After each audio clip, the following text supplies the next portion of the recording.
What's up, everybody? Welcome back to the Forgotten Circus. So I'm going to do a non-spoiler, just in case nobody does anything. Nope, probably not. It's going to be a non-light spoiler or a light non-spoiler, either or. So, like I said, everyone, welcome back to the Forgotten Circus.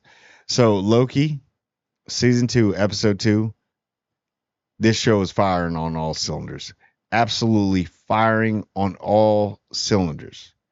It's a great show. It has turned out because I know there's superhero fatigue, Marvel fatigue, Disney fatigue, but this is something different. This is definitely something. This is a hidden gem, and it's probably going to be 6 episodes. Everybody knows, just like the first season. But now you're going to start to see that. Hey, maybe we should move it up to 8. Maybe we should move it up to 10. Because this is the only thing you got going on right now in Marvel, to be honest with you, that's hitting. So let's go through it a little bit. With the episodes, Loki and Morbius are best friends. Literally.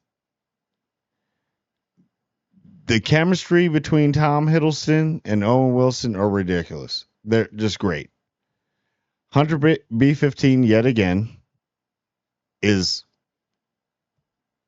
She has done a total 180.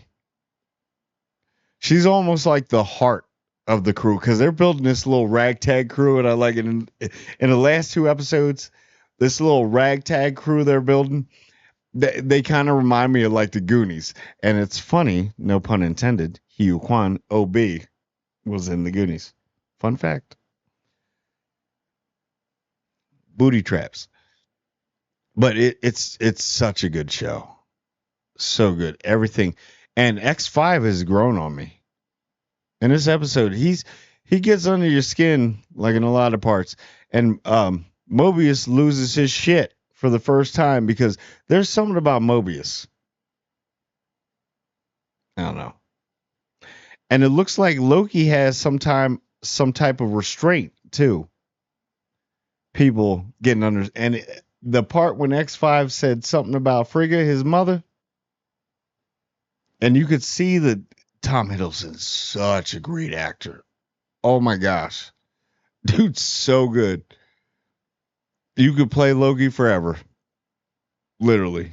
That is one role no one could take from. It's going to take a while. He is Loki. But when X5 started talking about his mom, and they were in the TVA, Granny can't use his powers, his magic, or anything like that. But I don't think they know that part about his past. Because that's in a different realm. That he's part of the Frost Giants? Yeah. But there was a part when you just looked at Loki and you fell for him, like, don't talk about his mom, bro. And this dude's supposed to be a villain, and now this dude turning into the hero.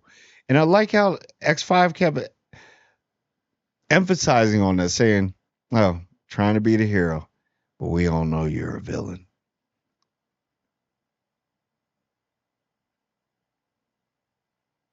And Loki kind of accepts it in his mind, like, am I the villain or am I not? So that's going to play out.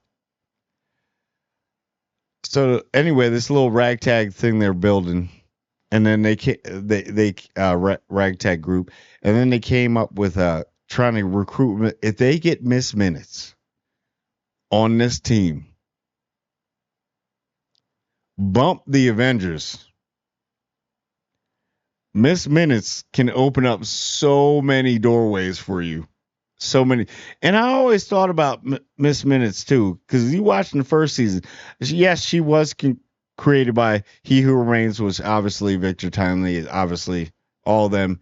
It all goes back to Kang the Conqueror and He Who Remains.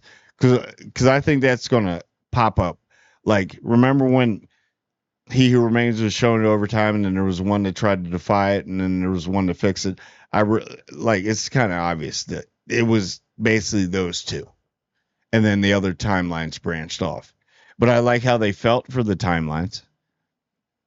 Um, now the TVA is very compassionate. They were trying to get rid of them. Now they're trying to keep them open, which is crazy. This show has went from season one from all right, everything's this way to no, dude, it was never this way. It should have been all these ways, which is so how everybody's thinking is just like how the timeline's running. Nobody knows. It's insane, but it's and now you gotta they can't open the blast doors, so they can't get to the timeline. OB yet again, and then Mobius losing his stuff was pretty crazy. So it makes me wonder: has he been going back in his timeline, or is he able to been what? Does he watch his timeline just like they gave Loki in season one? They showed him footage of what he was. I wonder if Mobius watches that over and over, and that really bugged him out when the X5 was saying that. Like you knew, just like everybody else. Don't act brand new. X5 is dope. He's good, and I hope he's part of the group. And if they get Miss Minutes, that's a wrap. Kang, that's a wrap. I know it's gonna take a lot, and I know it's building up to the other movies where they gotta have the new Avengers movies. I mean, Loki's probably going to go on for a little bit. You could have this carry because obviously you got to push back a lot of stuff. So you got plenty of time to pump out 2 more seasons of Loki easily. Sylvie's great in it, and you gotta think where Sylvie's coming from. Now remember, this is all over all over the place. Spoiler review, but Sylvie doing her own thing, got a regular job working at McDonald's. And I like how the costume design is great. The cars, they had the cars from those eras, which is great. Um, yeah, Sylvie's doing her thing over there. Obviously, X5 knows, so they're trying to get X5. X5 does his little thing where like, yeah, I'm gonna help you out get drinks. Disappears, dips off, and they're like, he's running, isn't he? So it's funny how Loki is more level headed than everybody else right now. But when he melts, that's going to be his problem when he gets Sylvie. He melts. So I did like how Loki used his magic just a little bit. He's like, dude, just stop. I'm a god. X5 like runs off whatever, and he's like beats him. And Loki did tell him before that happens, like, you think you can outrun me? He's like, I don't have to outrun you. I can do all that. And then the whole crowd, he does illusions and everything. He manifests things. It was great. And then the thing where you see the Lokis, the shadows holding X5 was insane. And then Moby said it was a little overkill. Well, yeah. Moby said it was a little overkill. I was like, oh, yeah. But I did like the parts in this when Casey, because that manual kept popping up. He's like, and OB kept telling them every time it's in the manual, just read it.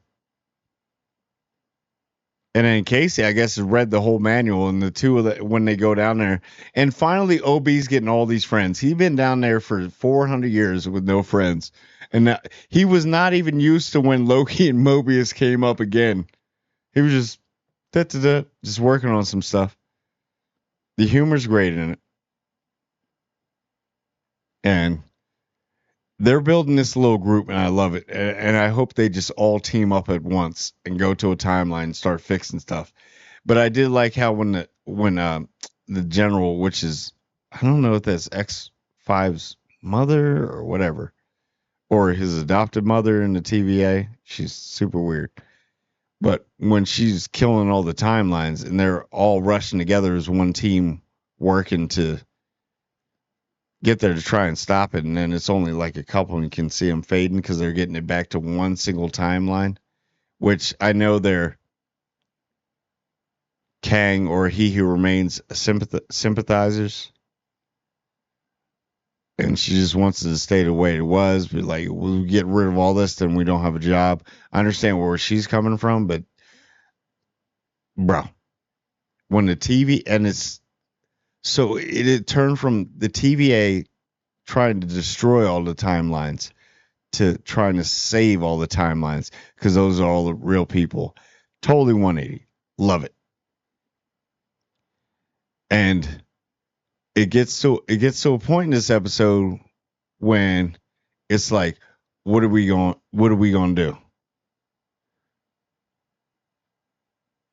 Like, are we trying to fix this? We're trying to, is he working with us? Is he not?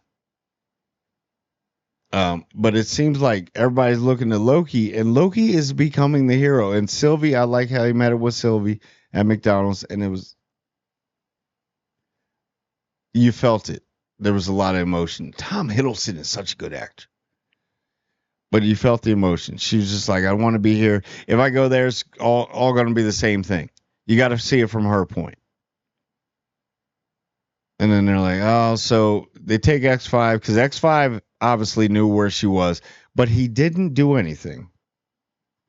He didn't kill her. So he messed up somewhere and he's in trouble on both sides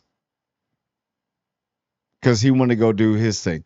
I don't know what's going to evolve from that. I don't know what Sylvie has in her hand, that little rock thing that looks like Miss Minutes. I'm just being out there. But I know that's from, we've already seen that before, but I'm just doing my what if before the what if. But so he kind of like tells him, like, yo, we got to go. Everybody, we got to go. All right, you got to beat Sylvie and everything. I showed you where is that. You promised me you would let me go back to my timeline. That was part of the deal. We got to go. And I like how they were like, that's funny how you're saying it. Wait. And Mobius just wanted that apple pie from McDonald's. It's hilarious. But oh yeah, and I forgot. So think about like Loki being a good guy. He can get bad real quick. Even though I know he wasn't going to do it. He wasn't going to crush X5 to figure out where Sylvie was. But it damn sure got close. And that whole setup, the good cop, bad cop, X5 did outsmart him the first time, but not the second time. Now to think about it, I think Loki might have done it because he did talk about his mom. I don't know. Tell me what you think on that one. So then they go there. They're obviously starting to blow up the timelines. Sylvie and all that. You're seeing the team kind of come together. Sylvie, Mobius, OB's still helping from the other side. Casey's still helping too. Hunter B-15 still helping, just in different ways. And you got X5. He's kind of a little snitch, but I like him. He's going to come around. He's growing on me.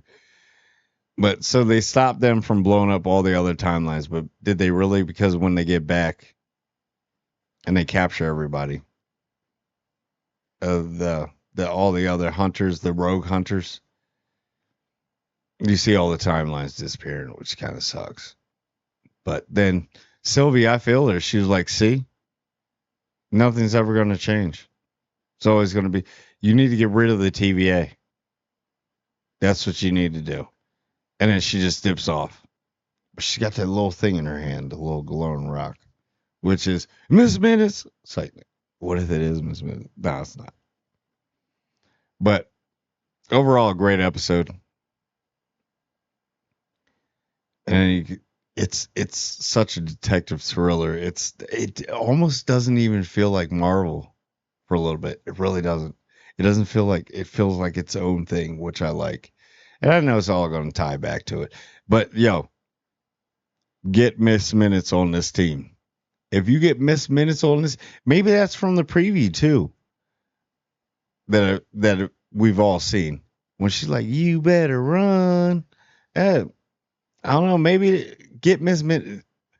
Maybe she don't mess with Kang like that, or He Who Remains. Because he Who Remains is gone. He got killed. But it is the multiverse. Now it's Kang and the rest of them. Because Kang, is he really dead? I don't know. But overall, great show. Love it. You should watch it. Trust me. I'm going to be doing more reviews on it. So thank you for watching. And please like, comment, and subscribe. It just takes one click to subscribe. And I want everyone to subscribe. And I do mean everyone. You have a good night, man.